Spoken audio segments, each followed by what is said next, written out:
Winter is in full swing, and the war shows no signs of abating. The arrival of a new fighting season has pundits, commentators, armchair generals, and experts all asking the same question. With winter in full swing, how will the combatants cope? Join us today as we explore the realities of general winter and gauge just how the Ukrainian and Russian war machines will adapt. Wars don't stop with the arrival of winter. Falling snow and freezing temperatures invariably affect the tempo of military operations. Nowhere is this truer than in Eastern Europe, where grueling fighting continues over occupied territory in the eastern Luhansk and Donetsk regions. Losses on both sides have been tremendous so far. But it has been a successful year-end wrap-up for Ukraine, having consolidated massive gains in Kharkiv and Kherson. Fast-paced, kinetic operations are continuing as the ground freezes over. What then can we expect as winter draws on? Neither side is a stranger to winter warfare. Despite the fact many conscripts and volunteer fighters are set to endure the first winter on the front lines, both sides have technically been sparring over eastern Ukraine since 2014. As such, a great many veterans have endured consecutive winters holding the line in this region and are more than capable of battling their enemy and the brutal winter conditions. They are far from the first soldiers to do so. Historically, the surrounding region has played host to many notable winter encounters, none more famous than Napoleon's disastrous invasion of Russia in 1812, which, after losing 5/6 of his army to attrition, disease, and desertion, suffered immense privation on his winter retreat from Moscow. Another authoritarian dictator a century later probably should have taken note. Authorizing a shocking invasion of the Soviet Union in the summer of 1941, Adolf Hitler's bloody campaign famously stalled near Moscow as winter set in. With casualty rates climbing into the millions, the Soviets traded territory for time, enabling them to counterattack and hold the Germans at bay. Thereafter, the campaign devolved into a grinding war of attrition with no end in sight. Sound familiar? Hoping to defeat the Soviets before year's end, the Germans were utterly unprepared for the changing seasons and failed to equip their soldiers and vehicles with warm clothing and winterized lubricants accordingly, an entirely preventable outcome which resulted in unimaginable losses. It's hard to adequately describe the granular degree to which winter can complicate military operations. Karl von Clausewitz, the renowned Prussian military theorist and contemporary of Napoleon, perhaps said it best. Describing the phenomenon of battlefield friction, or the unforeseen difficulties that inevitably arise during combat, he famously quipped, "Everything is very simple in war, but even the simplest thing is difficult." This is winter warfare in a nutshell. The days get shorter, the nights get longer. Soldiers must remain outdoors for long periods of time, patrolling, observing, and vigilantly scanning the horizon. Temperatures dip to painfully cold levels. Harsh wind stings exposed extremities until they go numb, cutting through winter shells, fleeces, and other layers of insulation. All this time outdoors puts you at risk for hypothermia and frostbite, and so hot meals and liquids to stave off hunger and dehydration are a must. Low temperatures also wreak havoc on firearms, causing jams, feed issues, or misfires, to say nothing of vehicles that are hard to start in the cold. For tracked and wheeled vehicles, maneuverability is far better in snow than mud, where getting stuck is an omnipresent reality. For the unlucky dismounted infantry, whenever temperatures dip below freezing, you have to be cautious. After all, it's easy to slip and injure yourself on the ice. Ukraine can reach 40 below on the coldest of nights, but more often than not, soldiers won't need to endure such extreme conditions. Average winter temperatures in Ukraine tend to hover just over freezing, which is arguably worse. In this type of wet cold, rain and snow coexist, making even the simplest daily routines miserable and the battlefield notoriously difficult to navigate. Ukraine is far better equipped to do so if battlefield correspondents, social media, and expert analysts are to be trusted. They have received and continue to receive winter clothing, meals, tents, fuel, and other equipment to help them adapt to the slower pace of fighting as part of the most recent round of military aid packages. Ukraine has claimed it hopes to provide adequate winter equipment to 200,000 soldiers. NATO estimated almost half of these needs had already been met by early September. By early December, Canada had sent more than 500,000 winter uniforms alone. The US had sent hundreds of power generators and an assortment of cold weather gear. Britain more than 195,000 winter clothing items. More has come from an array of Scandinavian and Baltic NATO countries quietly but effectively buttressing Ukraine's war effort. These efforts are designed to assist soldier and civilian alike, especially as the latter suffered renewed missile attacks on energy infrastructure and power stations, a clear, if downright cruel tactic employed by the Kremlin to brutalize the civilian population as its troops continue to suffer defeats on the battlefield. With NATO, Western defense officials and global charities catering their donations to help Ukrainians endure months of harsh freezing weather, they seem to be faring better than their Russian counterparts, whose own shoddy equipment, logistical frailties, and insufficient winter gear continues to invite derision, scorn, and shock worldwide. Make no mistake, winter does not discriminate between belligerents. It will be hard on both sides. But while Ukrainian forces, bolstered by a recent unexpected visit to the front by their commander-in-chief, President Volodymyr Zelensky, enjoyed widespread domestic support and remain committed to their national cause, the lightly equipped Russians, whose tenuous lines of supply are constantly targeted by ambitious Ukrainian gunners, have been forced to defend hastily dug trench networks and ad hoc fortifications.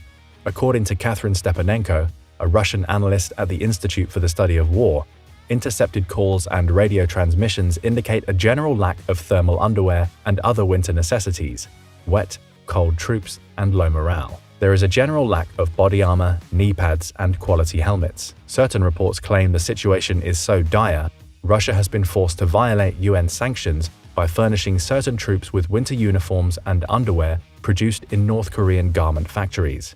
There are rising desertion rates. Commanders don't want to dig in and hold shoulder to shoulder with the conscripts under their purview, some abandoning their soldiers altogether. While much of the front lines have become static and defensive, fighting has intensified in and around Bakhmut, a bloody vortex at the center of Ukraine's fight against the Russian invaders reduced to rubble by perpetual shelling, mortar fire, and intense urban skirmishes.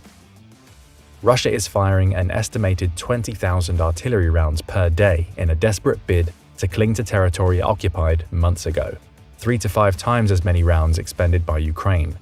Cover is sparse. There are no trees or buildings left standing in this hellhole of a war zone. Troops must fire and remain mobile under threat of near-immediate counterfires. At the sound of an airplane overhead or incoming shell fire, soldiers crowd into cramped underground bunkers and trenches, awaiting a silence that never seems to come. These tense moments can be brutal. Movement is constricted, temperatures low, and shivering common. Much of this fighting is purely tactical, seemingly random, overwhelmingly chaotic engagements over small, bitterly contested patches of territory. Drones have featured prominently throughout the conflict, giving combatants a relatively safe set of eyes to observe their enemies from afar. Winter significantly reduces the duration of drone overflights as lithium polymer batteries notoriously suffer poor performance in the cold, sometimes in the region of 50% faster battery depletion. Older Soviet-era alkaline batteries powering many Russian vehicles lose an average of 15% of their capacity at 0 degrees, 30% at -10, and 70% at -20. Winter can also eliminate the possibility of using drones at all, with overcast conditions and poor visibility all but rendering ultra-long distance observation moot. The same goes for more traditional air power and close air support commonly grounded in adverse conditions. Staying warm and dry is critical to stave off avoidable casualties from attriting cold, trench foot, frostbite, and hypothermia. This is what makes winter warfare so complicated. Soldiers require much more gear to maintain normal operations. New socks, lined winter boots, heaters, generators, gloves, and food, much more food. Anywhere up to 6,000 calories worth per day, depending on the levels of physical exertion. And all this stuff weighs a lot, taking up valuable transport space that might ordinarily be allocated to munitions, weapons, and other fighting equipment and people. There is one way to bypass some of winter's most compromising facets: regular troop rotation. Unfortunately, this is not a luxury either side enjoys. Russian conscripts will not be taken off the front lines anytime soon, consigned to fight within unfamiliar units lacking cohesion and training and good leadership. Ukrainians, already at a numerical disadvantage, are heroically holding territory regained in their autumn counteroffensives. Some will rotate to the rear to warm up, resupply and rest, but in areas of extreme fighting, reinforcements remain short. Ukraine's strategy has been to care for the soldiers it does field, providing them with as much enabling equipment as possible to attenuate the effects of winter. Russia's strategy, on the other hand, has been to throw more Mobics into the maelstrom, most sporting the latest Soviet militaria. Russia is increasingly fielding a late Soviet army, a 20th century army maybe with kit from the 1960s and 1970s, one Russian security expert observed, adding, "In those circumstances, I really don't see how Russia can make any major breakthroughs on the battlefield."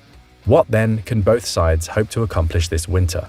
Putin will be keen to stalemate operations as much as he can, reversing the steady onslaught of Ukrainian successes and giving his troops time to amass munitions, deploy newly mobilized forces to the front, and prepare for renewed large-scale offensive operations in the spring. It's fair to assume that Ukraine will want to capitalize on recent successes by maintaining momentum, but Ukraine's top military commander, General Zaluzhny, has himself acknowledged that his forces may have to cede a degree of offensive initiative to prioritize other needs. "May the soldiers in the trenches forgive me," he said in a recent interview.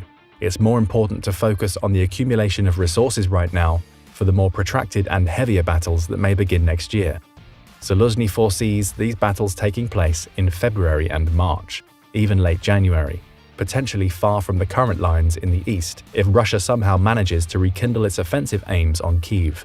Historically, hopes of a winter stalemate in Ukraine regularly failed to materialize. During World War II, winter offensives over this same battlefield were launched with baffling regularity, and Russian and German soldiers alike battled treacherous conditions in mud, rain, sleet, and snow, executing incredibly ambitious offensive operations. Frozen ground enabled much of the mechanized mobility behind these offensives, but they strained lines of communication and logistics to their absolute limit. This ability to supply and fuel forces in the field, more than arguably anything else, will be the defining factor in any offensive operations staged over the coming months. But the fighting is not likely to stop. Russian and Ukrainian veterans of past winter clashes in the Donbass and elsewhere since 2014 are savvy enough to know how to operate in cold weather environments. Whether they can bring the uninitiated mobilized personnel and volunteers filling the ranks around them up to speed remains to be seen. One thing is certain: winter attrition will wreak havoc on discipline, cohesion, and morale. It affects a vast spectrum of civilian and military activities. Rapid, immense adaptation and resilience will be required on a nationwide scale. Whoever adapts best will likely emerge from winter poised for further success. How do you think the winter war in Ukraine will unfold? Will Russia be able to maintain its discipline and cohesion? Can Ukraine hold on to its hard-fought gains? How will winter equipment and vehicles hold up under the harsh conditions? Let us know in the comments, and don't forget to subscribe for more military analysis from military experts.